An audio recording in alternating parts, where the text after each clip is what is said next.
Hi, it's Lou Manfredini, Ace's Home Expert, and in this video we're going to show you how to choose the right angle grinder for the project you're working on.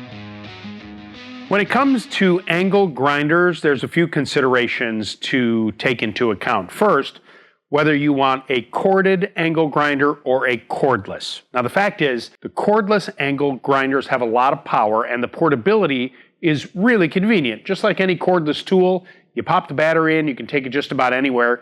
You don't have to worry about a cord. Now, if you're doing a lot of production, meaning that you're working in a factory or something like that, then a corded angle grinder probably makes more sense because you'll have uninterrupted power, in particular if you don't care about having an extension cord plugged into it. The next consideration is the size of the angle grinder.